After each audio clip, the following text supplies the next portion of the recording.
why are you asleep? Don't you care about what's going on?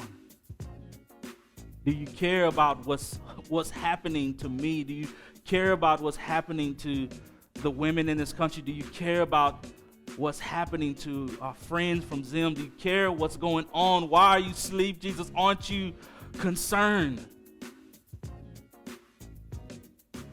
And in the same breath, I also invited him and I asked him into my own personal storm in my life.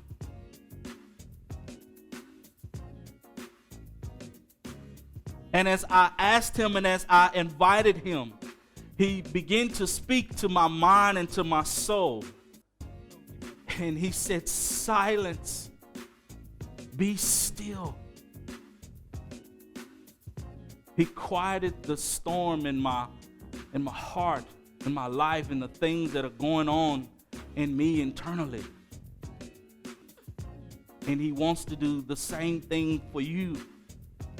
But he's waiting for you to invite him into that. And he doesn't just quiet the storms in our inner man, but he also said, I'm moving. I'm doing something. I know what you're seeing, and maybe it doesn't look the way you want it to look now, but there's something that's going on behind the scenes, and you don't understand the fullness of what's happening in the big picture.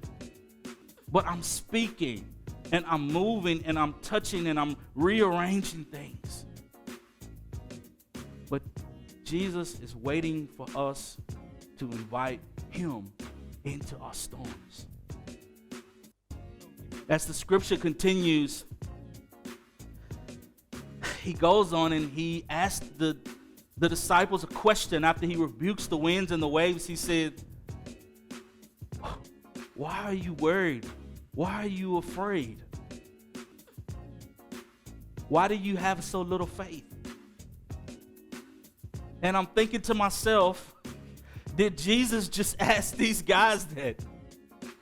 It is obvious why the disciples are worried. It is obvious why they are overwhelmed. There's something that's happening beyond their control. There's something that's happening that's beyond their experience of anything that they can do with it. There's water that's coming into the boat. They're sinking. Why would they not be afraid? Why would they not be worried? How can one be full of faith in a moment where thing after thing continues to happen? Where maybe once where you had courage and you were marching forward and you were full of faith, and now it looks like you're gonna sink, you're gonna die. How can you have faith in a season like that? And maybe this is where you find yourself today in our current reality. You find yourself in a place you're worried about the future. Your faith has dwindled. You don't know what's going to happen next. And it just seems like wave after wave, your boat is getting filled. In this place where you were once strong, you're vulnerable. And you're hurting. But Jesus gives us these two pictures in the scripture. And one of the pictures is the storm. It's the wind and the waves, and it's fierce, and it's moving, and the waves are coming into the boat, and there's doubts, and there's fear, and there's a lot of unknown about what's going to happen next. And then there's this picture of him. And he's present. He's there. He's with the disciples. But he's in a posture of rest. He's in a posture of peace. He's in a posture of knowing. He's in a posture of understanding. He's in a posture of victory. He's in a posture of authority of anything that would ever present itself. And he's simply challenging the disciples And he's saying, which one are you going to build your life upon? Are you going to build your life upon this picture of the storm?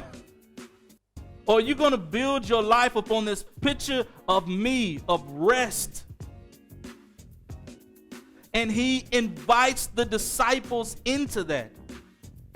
And he's here today and he's saying, I'm present.